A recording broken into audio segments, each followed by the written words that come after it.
Hi all, അസ്സലാമലൈക്കും. Welcome back to my channel. ഇന്ന് ഞാൻ ചുമയ്ക്കും കഫക്കെട്ടിനും പറ്റിയൊരു ഹോം റെമഡിയുമായിട്ടാണ് വന്നിരിക്കുന്നത്.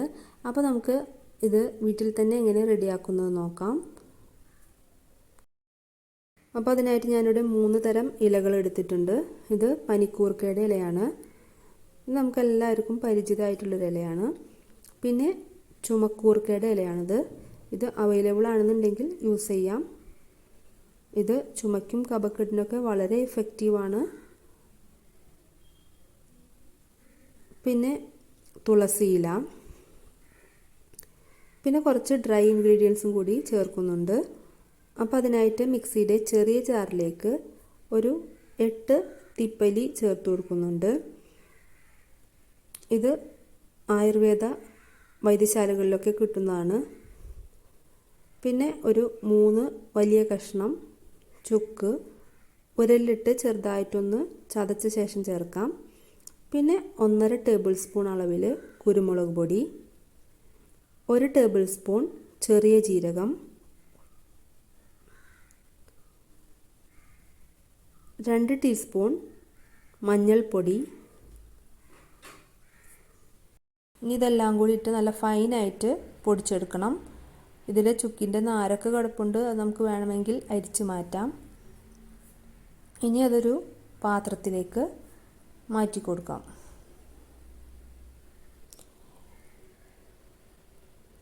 അടുത്തതായിട്ട് നമുക്ക് നമ്മുടെ ഇലകളൊക്കെ ഒന്ന് അരച്ചെടുക്കണം. അതിനായിട്ടൊരു മിക്സിയുടെ ജാറിലേക്ക് ഒരു കൈപ്പിടി അളവിൽ പനിക്കൂർക്കയുടെ ഇല, ചുമക്കൂർക്കയുടെ ഇല, തുളസി ഇല, ഇത് 3ഉം കൂടി ഒരല്പം വെള്ളം ഒഴിച്ചിട്ട് നല്ല പേസ്റ്റായിട്ട് അരച്ചെടുക്കുക. ഒരുപാട് വെള്ളമായി പോകരുത്. ഇനി അതും ഒരു പാത്രത്തിലേക്ക് മാറ്റാം. ഇനി ഒരു പാൻ അടുപ്പിൽ വെച്ച് ചൂടാവുമ്പോൾ അതിലേക്ക് ഒരച്ച് ശർക്കര കുറച്ച് വെള്ളമൊഴിച്ച് ഉരുക്കി അരിച്ചെടുത്തതാണ്, അത് ചേർത്ത് കൊടുക്കാം. അതിലേക്ക് നമ്മൾ അരച്ച് വെച്ചിരിക്കുന്ന ആ ഒരു ഇലയുടെ മിക്സ് ചേർത്ത് കൊടുത്ത് നന്നായിട്ടൊന്ന് ഇളക്കി മിക്സാക്കി എടുക്കാം. ഇതൊന്ന് നന്നായിട്ട് തിളച്ച് അതിലെ വെള്ളമൊക്കെ ഒന്ന് വറ്റി വരുന്ന സമയത്ത് നമ്മൾ പൊടിച്ചു വച്ചിരിക്കുന്ന ആ ഒരു ഡ്രൈ ഇൻഗ്രീഡിയൻസിൻ്റെ പൊടി ഇതിലേക്ക് ചേർത്ത് കൊടുത്ത് നന്നായിട്ടൊന്ന് ഇളക്കി യോജിപ്പിച്ചെടുക്കാം. അതൊന്ന് നന്നായിട്ട് ഡ്രൈ ആയി വരുന്ന സമയത്ത് അതിലേക്ക് 1 ടീസ്പൂൺ അളവിൽ പശുവിൻ നെയ്യ് ചേർത്ത് കൊടുക്കാം. ഇത് ഈ ഒരു മിക്സ് പാനിൽ നിന്ന് വിട്ട് വരുന്നതിന് വേണ്ടിയിട്ടാണ് ചേർത്ത് കൊടുക്കുന്നത്.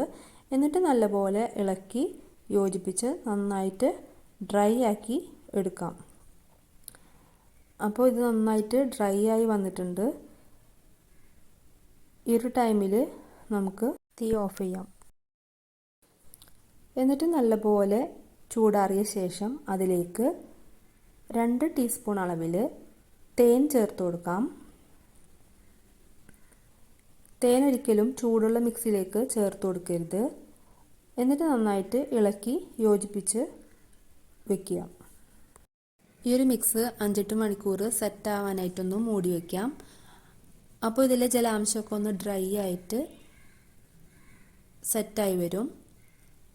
എന്നിട്ട് നമ്മൾ ഇളക്കി നോക്കുമ്പോൾ ഈ ഒരു ഗ്രാന്യൂൾ രൂപത്തിലാണ് നമുക്ക് കിട്ടുക.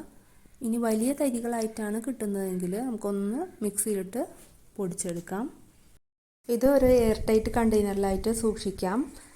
കുട്ടികൾക്കും മുതിർന്നവർക്കൊക്കെ ഉപയോഗിക്കാം. ദിവസത്തിലൊരു 3-4 തവണ കുറേശ്ശെയായിട്ട് ഈ പൊടി യൂസ് ചെയ്യാവുന്നതാണ്.